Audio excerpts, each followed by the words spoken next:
और welcome back to our YouTube channel. तो भाई गेम कुछ ऐसे हैं कि विलेज स्क्वायर लेजर सेंटर आए हुए हैं। ये सैडल टाउन के इलाके में वाक़ है। नॉर्थ ईस्ट का सबसे बड़ा यही है, क्योंकि इसके बाद जो है वो लोग कहते हैं कि ये 4-5 सालों के अंदर अंदर सारे जो है वो इलाके आबाद हुए हैं। तो यही एक है, आगे चल के देखते हैं कि शायद कुछ बनेगा नहीं बनेगा, आगे क्या होगा क्या नहीं होगा।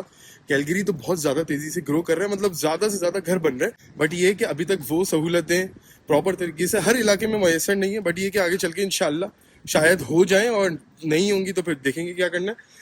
तो इस वक्त हम लोग आए हुए हैं यहाँ पे और ये थोड़ा एक्सप्लोर कर रहे हैं कि भाई यहाँ पे क्या क्या चीज़ें हैं इनके पास और क्या क्या चीज़ें ये दे रहे हैं और ऑफ़र क्या क्या कर रहे हैं लो इनकम वालों को, नॉर्मल लोगों को। जिम है इनके पास प्ले एरिया है, एक्वेटिक सेंटर वगैरह है और बहुत सारी चीज़ें।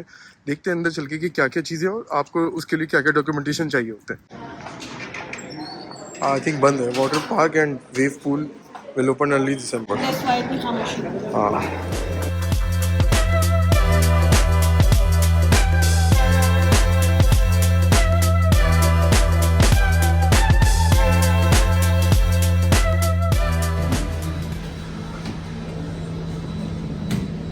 ये जगह ये बहुत अच्छी है इस लिहाज से कि आपको यहाँ पे ये मिलता है सिटी ऑफ कैलगरी का ऑफिस। तो मेरे पीछे आप लोग ये देख रहे हैं, तो ये फेयर एंट्री का ऑफिस है। यहाँ पे हम लोग मालूम करने आए थे कि किस तरह वर्क करता है। तो जितने भी न्यू कमर्स हैं यहाँ पे आके जो ना फेयर एंट्री पास ले सकते हैं, which is a great thing for all of those people जो कम कमाते हैं, यानी 50,000 से कम। आई थिंक ऐसा कुछ सीन है। तो अगर आपका पर ईयर 50,000 से कम बनता है इनकम, या फिर आपकी बिल्कुल अभी इनकम नहीं है, तो आपको टेंशन लेने की ज़रूरत नहीं है। बहुत सारी चीज़ें आपकी जो है वो, जैसे रिक्रिएशन बच्चों का होता है, स्विमिंग लेसन करवाने हैं, एक्वेटिक सेंटर जाना है, बच्चों को जो है फिटनेस क्लासेस करवानी है, लाइब्रेरी में आना है, फ्री लाइब्रेरी है। तो ये सब चीज़ें जो है ना वो आपको यहाँ फेयर एंट्री पास के थ्रू मिल जाती हैं। स्कूल के वेवर्स होते हैं, स्कूल बस की फ़ीस वेव करवानी है, तो ये सब आपको जो है ना फ्री ऑफ कॉस्ट पड़ जाता है काफ़ी हद तक, जब आप यहाँ पे फेयर एंट्री पास अप्लाई करते हो। और वो उसी वक्त आपके डॉक्यूमेंट्स चेक करके अप्रूव करके आपको फेयर एंट्री पास देते हैं, और फिर उसी के थ्रू फिर आप जो है वो तमाम वेवर्स अप्लाई करके चले जाते हो। तो बड़ी आसानी की बात है, कई $100 बच जाते हैं लोगों के। अगर आप लोग फेयर एंट्री पर आ रहे हो तो 2 पीस ऑफ आईडी आपको साथ लेकर आनी होंगी। एक तो आपका प्रूफ ऑफ एड्रेस, जिसमें आपकी बैंक स्टेटमेंट ऑब्वियसली बहुत इंपॉर्टेंट होती है।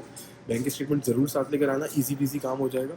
और दूसरी चीज़ होती है आपका टैक्स असेसमेंट, जो आपको लास्ट ईयर का मिला हुआ होगा, या कोई भी ऐसी पे स्लिप या कोई ऐसी चीज़ जो आप दिखा सको कि प्रूफ ऑफ इनकम आपकी क्या है। अगर आपको कोई गवर्नमेंट बेनिफिट मिल रही है, कोई गवर्नमेंट सपोर्ट मिल रही है किसी तरह की, तो उनकी रिसीप्ट लेकर आ जाना साथ में। पे स्लिप होगी उनकी, या उनके पास कोई, आपके पास कोई लेटर ऐसा होगा उस टाइप का जिसमें लिखा हुआ होगा कि आप गवर्नमेंट सपोर्ट पे हो, गवर्नमेंट बेनिफिट पे हो, या एम्प्लॉयमेंट इंश्योरेंस जो होती है जिस तरह की फॉर द टाइम बिंग अगर आपकी जॉब गई हुई होती है तो वो आपको चीज़ें मिल जाती हैं। और इजी पीजी 5 मिनट में आपका काम हो जाएगा। मतलब जब आपका नंबर आएगा, नंबर आने में तकरीबन आधे से 1 घंटा लग सकता है, डिपेंडिंग ऑन द लोकेशन और डिपेंडिंग ऑन कि आप किस टाइम पे आ रहे हो, कितने लोग हैं। तो कोई ज़्यादा मुश्किल काम नहीं है, फटाफट आपको जैसे समझने का डॉक्यूमेंट दे देंगे, तो कोई इशू भी नहीं है। अच्छा एक्सपीरियंस रहा कैलगरी फेयर एंट्री का। तो हम लोग इस वक्त आए हुए हैं कैलगरी ट्रांजिट के ऑफिस में, जो कि यहाँ पे सैडल रिज में जो लेजर सेंटर है वहाँ पे है। और यहाँ पे आपको जो है वो फेयर एंट्री भी मिल जाएगा, साथ में कैलगरी ट्रांजिट भी मिल जाएगा। अगर आपको डिस्काउंटेड पास लेने होते हैं तो वो भी यहाँ से मिल जाते हैं। और डिस्काउंटेड पास की जो प्राइस होती है वो तकरीबन $5 और 50 सेंट्स 60 सेंट्स होती है पर मंथ। आप जितनी भी दफ़ा चाहें आराम से यूज़ कर सकते हैं उसको, which is a very very good thing. और सिर्फ स्कूल्स वगैरह के लिए नहीं, जो लोग मतलब हर वक्त बसेस का और ट्रेन्स का इस्तेमाल करते हैं, ऑफिस जाते हैं और उनको हर रोज़ जाना होता है बसेस ट्रेन्स में, तो पब्लिक ट्रांसपोर्ट का भी काफ़ी हैवी डिस्काउंट मिल जाता है। यानी कि नॉर्मली अगर आप जाओ हर रोज़, तब फिर मंथली जो है वो आपको पास लेना पड़ता है। या पब्लिक ट्रांसपोर्ट का जो कि अराउंड $125-130 का आई थिंक आता है, या $200 का। आई थिंक ऑफिसर बताया था कि $200 का आता है। मगर आप अगर ये फेयर एंट्री पास ले लेते हो तो फिर आपको मिलता है सिर्फ $5.5 पर मंथ का। तो एक बहुत ही हैवीली सब्सिडाइज्ड है। जितनी भी दफ़ा आप यूज़ करो, मंथली पास होता है वो। सो मंथली पास एक दफ़ा में आपने वो $200 का जो पास है वो $5.5 में ले लेना है, अगर आपकी लो इनकम है। So this is the best thing about Canada, कि मतलब इंसान जो है वो अगर कम इनकम पे इंसानियत समझते हैं, इंसानियत जो है वो बहुत ज़्यादा होती है ऑब्वियसली। तो आपको जो है वो टेंशन लेने की ज़रूरत नहीं होती कि यार हम लोग इतना पैसा कमाएंगे तो कहीं जाके वो वाला गुजारा होगा, ऐसा नहीं है। आपको वक्त लगता है किसी नए मुल्क में आके सेटल होने में। इन द मीन टाइम यहाँ की गवर्नमेंट आपको बहुत ज़्यादा सपोर्ट कर लेती है इन चीज़ों के लिए। और इसके लिए कनाडा में जो खूबसूरती मैंने देखी है ना, जो ऑस्ट्रेलिया में नहीं थी, तो वो इसको कनाडा को बिल्कुल अलग करती है। और वो ये कि यहाँ पे डिस्क्रिमिनेटी उस तरह नहीं है, क्योंकि जब आप यहाँ पे आओगे तो आपसे 2 पीस ऑफ आईडी मांगेंगे, जैसे मैंने बताया आपको कि इनकम आपकी स्लिप मांगेंगे, और आपसे दूसरी चीज़ मांगेंगे आपकी बैंक स्टेटमेंट, मतलब as a proof of ID. तो यहाँ पे आपसे ये नहीं पूछेंगे कि आपका पीआर कार्ड कहाँ है, आपका पासपोर्ट क्या है, आप मतलब यहाँ पे आपका वीज़ा स्टेटस क्या है, आप पीआर हो या नहीं हो, वर्क परमिट हो कि नहीं हो, स्टूडेंट हो या क्या नहीं हो। ये तमाम चीज़ें मैटर करती हैं। ऑस्ट्रेलिया में बहुत मैटर करती थी, क्योंकि यहाँ पे जब भी जाते थे किसी भी चीज़ के लिए, कोई भी स्कूल के लिए अप्लाई करना हो, कुछ भी करना हो, मतलब जो वहाँ पे रिबेट्स वगैरह मिलते थे, तो उसमें हर चीज़ के लिए आपको मेडिकेयर कार्ड चाहिए होता था और आपको दिखाना पड़ता था कि आपका मतलब क्या स्टेटस है ऑस्ट्रेलिया के अंदर। मैंने कनाडा के अंदर बहुत सारी चीज़ें ऐसी हैं कि जो गवर्नमेंट फंडेड है और वो तमाम लोगों के लिए होती है regardless of your visa status, which is very very good thing about Canada. और बहुत ही मतलब एक्सेप्टेंस है इस कंट्री के अंदर। तो अगर आप लोग आ रहे हो तो most welcome and welcome to Canada. एक टेबल भी लगी हुई जिसमें लिखा हुआ है फैमिली गेम नाइट और एम्प्लॉयमेंट एंड करियर सर्विसेज और village square youth group drop in, अलग अलग तरह की ये सारी चीज़ें हैं। यहाँ पे ये सहूलतें आपको मिल जाती हैं। एक अगर कम्युनिटी सेंटर में बड़े आते हो कैलगरी में आपको, और सारी एज भी इसमें लिखी हुई, रिस्ट्रिक्शंस के 14+ क्या है, 12+ क्या है, और 15 to 24 है तो एम्प्लॉयमेंट एंड करियर सपोर्ट आपको क्या क्या मिल सकती है, तो क्या चीज़ें होंगी, कैसे मिलेंगी, कब मिलेंगी, ये सारी चीज़ें आप, जैसे एक पम्फलेट होता है तो ये आप पम्फलेट ले जाएं और इनको कॉल कर लें, ईमेल कर लें। ये देखो क्लियरली यहाँ पे दिया हुआ है नेम, और यहाँ पे सारा ईमेल करना है आपको यहाँ पे। तो जो भी आपको चीज़ें इन्फॉर्मेशन चाहिए होगी यहाँ से आपको आराम से मिल जाती हैं। तो आप अगर न्यू कमर हो, किसी भी ऐसे सेंटर में आते हो, तो आपको सारी चीज़ें आराम से यहाँ पे मिल सकती हैं। भाई क्या कहना चाहोगी? अच्छी चीज़ है वाकई। और अलग अलग एज ग्रुप्स के लिए, जैसे कि लड़कियों के लिए भी स्पेसिफिक एक है, देखो विमेंस ग्रुप एक्चुअली काफ़ी एक ही लड़कियों का रखा हुआ, है। ये फिर विमेन का हुआ? ये औरतों का हुआ। हाँ, तो तुम लड़की हो या औरत हो? मैं लड़की हूँ यार मैं। तो ये जो है वो इस तरह के से आपके अकेलेपन का जो है वो थोड़ा इलाज है कि लड़कियों से मिल लो अपनी कम्युनिटी की, तो चलो इस तरह से। कुछ लोग होता है ना, जैसे वो लोग कहते हैं कि लोनलीनेस महसूस हो रहा है, तो वो इस तरह मिल सकते हैं। होते हैं, कोई फैमिली नहीं होती, कोई भाई बहन नहीं होते, तो उसके लिए अच्छी जगह है। और बाकी ये कि मैं आई थिंक फुटबॉल में ज़्यादा इंटरेस्टेड हूँ वैसे, to be honest. But football का भी कुछ है नहीं यहाँ पे। कुछ लगा हुआ नहीं है। बाकी ये कि यहाँ पे न्यू कमर सेंटर भी है, तो वो बहुत अच्छा हमें लगा। अंदर जाके जो है वो और भी मालूमात अगर करें तो आपको पता चल जाएगा। वैसे हमने अभी तक की नहीं थी, बट न्यू कमर सेंटर के बाहर हमने देखा था, तो आई थिंक वो न्यू कमर सेंटर्स को इंग्लिश लर्निंग में और एम्प्लॉयमेंट स्किल्स के लिए डेवलप करने में जो है काफ़ी काम आएंगे।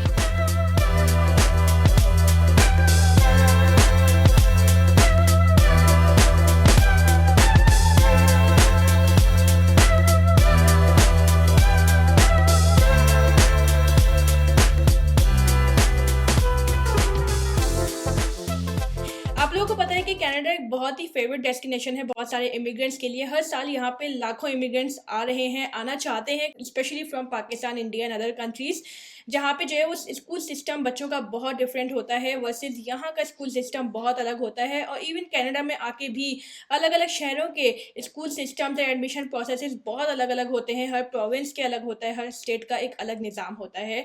तो आज हम लोग इसी बारे में बात करने वाले हैं। ये टॉपिक बहुत ज़्यादा इंपॉर्टेंट है उन तमाम लोगों के लिए जो छोटे छोटे बच्चों के साथ, स्पेशली स्कूल गोइंग बच्चों के साथ कनाडा लैंड होने वाले हैं और कैलगरी आने वाले हैं। कैलगरी जो कि अल्बर्टा का एक शहर है, यहाँ पे हम लोग रहते हैं।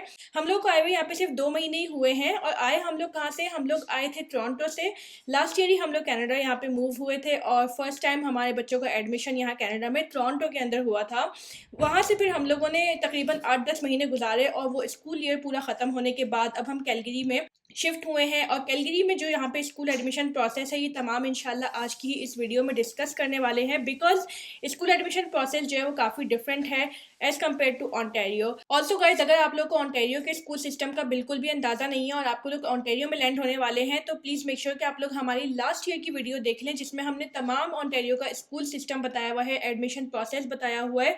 उस वीडियो का लिंक मैं ऊपर छोड़ दूंगी और डिस्क्रिप्शन में भी होगा, so please do check out. And now let's begin with one of the most important things, जो कि है यहाँ का स्कूल स्ट्रक्चर, कैसे यहाँ के स्कूल्स वर्क करते हैं, जिसकी वजह से आपको ये पता चलेगा कि आपको अपने बच्चे के लिए कौन सा स्कूल चूज करना चाहिए।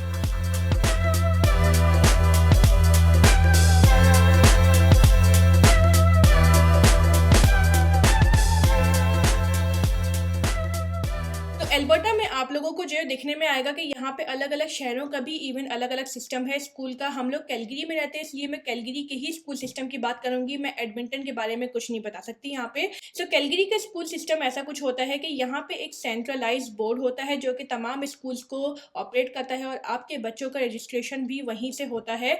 एंड अगर आप लोग अपने बच्चों को पब्लिक स्कूल में करवाना चाहते हैं, जो कि फ्री एजुकेशन होती है यहाँ पे गवर्नमेंट की तरफ से जो होती है, टैक्स पेयर्स की तरफ से होती है, तो उसके लिए आपको CBE बोर्ड ऑफ एजुकेशन के अंडर में रजिस्टर करना होता है अपने बच्चों को। सो जैसे कि हमारे दो बच्चे, एक जो है वो ग्रेड 5 का बच्चा था और एक किंडरगार्टन का, तो इन दोनों बच्चों का रजिस्ट्रेशन CBE बोर्ड के ही थ्रू हुआ।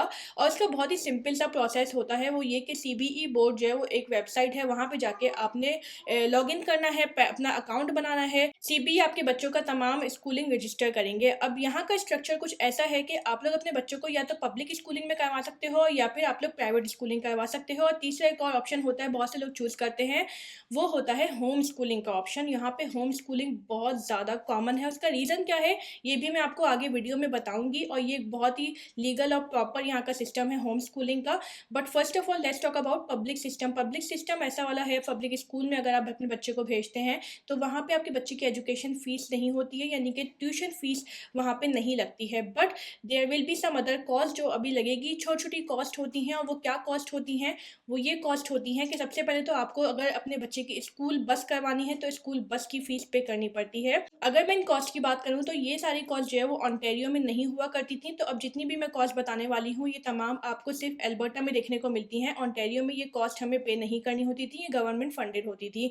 तो स्कूल बस की फीस होती है अराउंड, आप समझ लें कि साल के $250 जो है वो पे करते हैं, मंथली पे करने होते हैं ये, और तमाम जो है वो फैमिलीज़ को पे करने होते हैं। मगर देयर इज़ एन एक्सेप्शन, वो भी थोड़ी देर में मैं आपको बताती हूँ। दूसरी फीस होती है स्कूल सप्लाइज की फीस, जिसमें आपको जो है वो तकरीबन $25 से $30 आई थिंक महीने के जाते हैं पर चाइल्ड, यानी कि जो भी स्कूल सप्लाइज अंदर बच्चों को स्कूल के अंदर मिलेंगी, बुक्स वगैरह की, पेंसिल्स की, ये सब, तो वो आपसे पे लेते हैं। And this is only I am talking about Calgary. और फिर तीसरी जो फीस आती है इसकी, वो आती है लंच सुपरविजन की फीस। ये भी जो है वो काफ़ी कंपलसरी फीस है, स्कूल यूजुअली चार्ज करते हैं ये fees around $40 per month each child. ये लंच सुपरविजन की फीस यहाँ पे जाती है, जिसकी वजह से वो ये बोलते हैं कि भाई वो कुछ लोगों को हायर करते हैं जो कि बच्चों को सुपरवाइज करते हैं लंच में। मगर ये फीस ग्रेड 6 तक ही होती है, यानी किंडरगार्टन से लेके और ग्रेड 6 तक आपके बच्चों के लिए ये फीस जाएगी एवरी सिंगल मंथ। तो कुल मिला के अगर आप देखें तो एक बच्चे की जो है वो अराउंड $150 से $200 आप जो है वो मंथली कहीं ना कहीं खर्च कर रहे होंगे इन तमाम चीज़ों पे, even if your kids are going in a public school.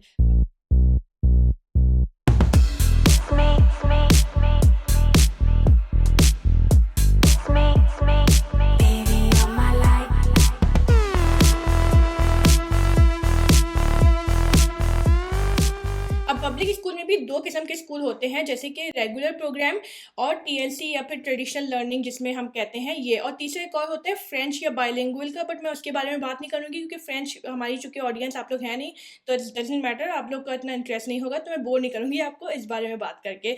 दो स्कूल्स में ज़्यादा इंटरेस्टेड होते हैं पाकिस्तानी इंडियंस। सबसे पहले तो ये रेगुलर प्रोग्राम जो कि बिल्कुल नॉर्मल पब्लिक स्कूलिंग की तरह होता है, जैसे कि हर प्रोविंस में होता है। बट ये जो एडिशनल चीज़ है TLC यानी कि ट्रेडिशनल लर्निंग सेंटर्स में जो ट्रेडिशनल लर्निंग फोकस्ड होती है, तो वो काफ़ी डिफरेंट है यहाँ अल्बर्टा में। वो बाकी हमने किसी और प्रोविंसेस में यहाँ नहीं देखी। उसमें ये होता है कि बच्चों को काफ़ी ज़्यादा होमवर्क दिए जाते हैं, असेसमेंट्स दिए जाते हैं, बच्चों की लीडरशिप स्किल्स पे बहुत ज़्यादा काम किया जाता है और बच्चों की पढ़ाई पे बहुत ज़्यादा फोकस होता है।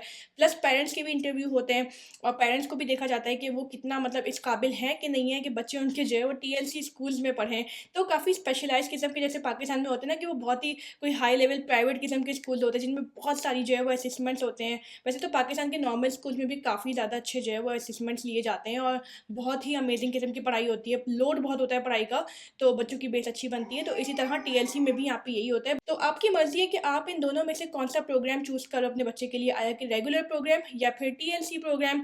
TLC में ये होता है कि आपको लॉटरी सिस्टम के थ्रू बच्चे को जो है वो एडमिशन मिलता है। तो TLC के बारे में हमने बहुत ज़्यादा रिसर्च नहीं की थी अपने लिए, क्योंकि हम लोग अभी इंटरेस्टेड नहीं थे उसमें ज़्यादा, हम लोग रेगुलर प्रोग्राम ही थे। से, तो मैं ज़्यादातर उसी के बारे में बता सकती हूँ। बाकी दूसरा ऑप्शन प्राइवेट का भी होता है। अगर आपको इस्लामिक एजुकेशन दिलवानी है बच्चों को या फिर प्राइवेट एजुकेशन में भेजना है तो उसकी फ़ीस बहुत ज़्यादा होती है। जैसे इस्लामिक एजुकेशन की फ़ीस, यहाँ पे ट्यूशन फ़ीस आपको मैं बताऊँ तो अराउंड जो है वो $2500 से $3000 जो है वो साल की आपको पड़ती है इस्लामिक एजुकेशन की मिनिमम। और अगर आप प्राइवेट में जा रहे हो, प्राइवेट स्कूल, तो फिर बहुत ज़्यादा महंगा हो जाता है। ऑलमोस्ट 10 से $12000 पर साल पर ईयर की लेते हैं, तो वो काफ़ी ज़्यादा कुछ फैमिलीज़ के लिए पड़ जाता है। बट ऑब्वियसली वहाँ की पढ़ाई बहुत अच्छी होती है, वहाँ पे यूनिफॉर्म होते हैं बच्चों के।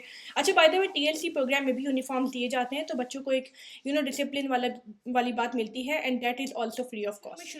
बाकी इस वीडियो के शुरू में मैंने आपको बताया था कि यहाँ पे होम स्कूलिंग भी होती है, तो होम स्कूलिंग भी एक ऑप्शन होता है। बहुत सारे पेरेंट्स मुझे यहाँ पे मिले, हमारे सब्सक्राइबर्स मिले और बोलते थे कि यार कोई मसला नहीं है, बच्चे को होम स्कूलिंग करवा लो।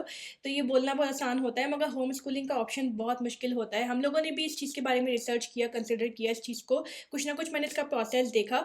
प्रोसेस तो बहुत सिंपल है रजिस्टर करने का। इसके अलग थोड़े स्कूल होते हैं जो होम स्कूलिंग को ही डील करते हैं। इसमें ऑनलाइन एजुकेशन होती है, बच्चों के घर में ही बैठ के बच्चे जो है वो ऑनलाइन एजुकेशन ले रहे होते हैं लैपटॉप के थ्रू। मगर सबसे बड़ा प्रॉब्लम जो होम स्कूलिंग का आता है वो यही आता है कि बच्चों की सोशल स्किल्स नहीं डेवलप हो पाती हैं। मुझे लगता है कि अगर बच्चे हर रोज़ स्कूल जा रहे होंगे और बच्चों से, दूसरे बच्चों से मिल रहे होंगे, इंटरेक्शन कर रहे होंगे, टीचर से इंटरेक्शन कर रहे होंगे, तो उनका सोशल लेवल ज़्यादा बेहतर होगा कंपेयर टू दैट पर्सन जो कि घर में ही बैठ के स्टडीज़ कर रहा होगा। स्पेशली वो बच्चे जो थोड़े इंट्रोवर्ट नेचर के होते हैं, वो तो बिल्कुल ही स्कूल अगर नहीं जाएंगे तो बिल्कुल ही खामोश हो जाएंगे। तो इट्स इंपॉर्टेंट कि उनकी फिजिकल एजुकेशन और सोशल स्किल्स के लिए जो है ना उनको स्कूल ज़रूर भेजा जाए। तो इसलिए मैं और आशा फिर रेगुलर प्रोग्रामिंग में और स्कूल भेजने में ही ज़्यादा इंटरेस्टेड थे। अच्छा, और अगर आपको अपने बच्चों को स्कूल बस करवाना है, जो कि आई एम प्रीटी श्योर कि जितनी भी लोग नई कम्युनिटीज़ में जा रहे होंगे उनको इस चीज़ की ज़रूरत ज़रूर पड़ेगी बच्चों को स्कूल बस लगवाने की।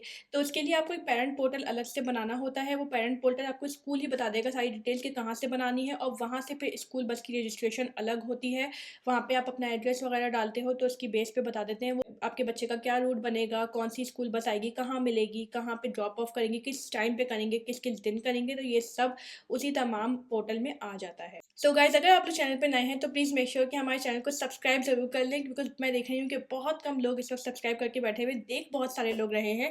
तो please make sure you do that, bell icon दबाएं, लाइक करें इस वीडियो को और शेयर करें अगर आपको इन्फॉर्मेटिव लगे। एंड नाउ अच्छा, अब बारी आती है कि आप लोगों के बच्चों के स्कूल एडमिशन कैसे होंगे। तो सबसे पहले आपने ये करना होता है कि CBE बोर्ड ऑफ एजुकेशन जो वेबसाइट है वहाँ पे जाके आपको अपना पेरेंट पोर्टल बनाना होता है, और उस पोर्टल के अंदर सब बच्चों को रजिस्टर करना होता है जिन जिन बच्चों का आप एडमिशन करवाना चाहते हैं, भले से वो किंडरगार्टन के हों, ग्रेड 6 के हों या फिर उससे आगे हाई स्कूल वगैरह के हों, सब वहीं पे रजिस्टर होंगे। आप जैसे ही रजिस्ट्रेशन स्टार्ट करेंगे तो उनमें काफ़ी सारी इन्फॉर्मेशन वो पूछेंगे, और इसमें बहुत जो मेन डॉक्यूमेंट होता है जो आपको चाहिए होता है वो होता है आपका प्रूफ ऑफ रेजिडेंस। आप कहाँ रह रहे हो, आपकी जो है वो घर कहाँ पर है, आपके बच्चे कहाँ रहते हैं, इसी पर डिपेंड करता है कि आपको कौन सा स्कूल अलॉट होगा। ठीक है। अच्छा, यही इन्फॉर्मेशन आपको वेबसाइट पे पहले भी मिल सकती है, मैं लिंक छोड़ दूंगी नीचे, तो उसमें आप देख सकते हैं कि कौन से एरिया का कौन सा स्कूल डेजिग्नेटेड है। But the most important thing यहाँ पे यही होता है कि जब आप किसी भी घर को ले रहे हो तो ये मेक श्योर कर लें कि वहाँ के करीब के स्कूल्स कौन से हैं, और वो आपको सिर्फ उसी वेबसाइट से पता चल सकता है। वो आपको गूगल मैप्स देख के अंदाज़ा नहीं हो सकता कि आया कि जो है वो उसमें करीब के स्कूल में कौन से स्कूल में बच्चे का एडमिशन होगा नहीं होगा, बिकॉज यहाँ पे स्कूल का एडमिशन घर की प्रॉक्सिमिटी के लिहाज से नहीं होता। यानी अगर करीब है घर से तो हो जाएगा, या 5 किलोमीटर के विदिन है। बहुत सारे दुनिया के शहरों में ऐसे ही होता है, अच्छा खासी जो है वो ये सिस्टम होता है। ऑन्टेरियो में भी यही सिस्टम था कि जो आपके घर के विदिन 5-10 किलोमीटर स्कूल होंगे वहाँ पे आपके बच्चों का स्कूल एडमिशन होता है। बट यहाँ एल्बर्टा में ऐसा नहीं होता। ऐसा भी हो सकता है कि आपके घर से कोई आधे पौन घंटे दूर भी स्कूल का डेजिग्नेशन हुआ हो। वो सिर्फ डिपेंड करता है कि क्या जोन पड़ रहा है स्कूल का। आपको जो सबसे इंपॉर्टेंट डॉक्यूमेंट जो चाहिए होता है वो होता है बैंक स्टेटमेंट। बैंक स्टेटमेंट का इशू ये होता है कि जब यहाँ पे आप बैंक स्टेटमेंट ऑर्डर करते हो बाय मेल, तो कुछ बैंक्स तो जो है वो एड्रेस डाल के देते हैं आपका, यानी कि जो भी आपका रेजिडेंशियल एड्रेस है, कुछ बैंक्स नहीं देते। जब तक आप अपना एड्रेसेस अपडेट करवाते हो बैंक में, तो it might take around 1 month to get the bank statement online. या फिर अगर आप बाय मेल मंगवाते हो, जैसे कि स्कॉशिया बैंक का मुझे पता है कि बाय ऑनलाइन जो है वो आता है, उसमें रेजिडेंशियल एड्रेस जो है वो आ जाता है, मगर 1 महीना उसमें लगता है अपडेट होने में। यानी कि आपको नेक्स्ट स्टेटमेंट की ज़रूरत होती है every 23rd of the month आपको जो चाहिए होती है। या फिर अगर आप CIBC जैसे करवाते हो, तो CIBC में तो बैंक स्टेटमेंट के ऊपर कोई एड्रेस लिखा वही नहीं होता सिरे से, तो आपको वो मेल करवानी पड़ती है, which takes around 1 to 2 weeks में भी। तो आपका ये प्रोसेस ना थोड़ा और डिलेड हो जाता है। तो rental agreement is not important hair. Ontario में हम लोगों ने रेंटल एग्रीमेंट दे देना होता है और सिंपली वहाँ पे ऑनलाइन सारा प्रोसेस हो जाता है। ऑनलाइन यहाँ पे भी है, बट ये थोड़ा मुझे मैनुअल स्टाइल लगा यहाँ का, कि यहाँ पे इनको बैंक स्टेटमेंट चाहिए जो कि काफ़ी देर लगती है आने में। इसके अलावा और कोई डॉक्यूमेंट अगर आपके पास हो तो आप थोड़ा शायद फास्ट कर सकते हो। यही प्रोसेस, अगर बैंक स्टेटमेंट नहीं है तो आप टेनेंट इंश्योरेंस भी दे सकते हैं, जो कि डॉक्यूमेंट होते हैं टेनेंट इंश्योरेंस का। और इसके अलावा कुछ और भी डॉक्यूमेंट्स होते हैं जो वेबसाइट पे इन्फॉर्मेशन गिवन है, वो आप दे सकते हो। लेकिन मेनली यही दो डॉक्यूमेंट्स होते हैं जो ज़्यादातर लोग इस्तेमाल करते हैं।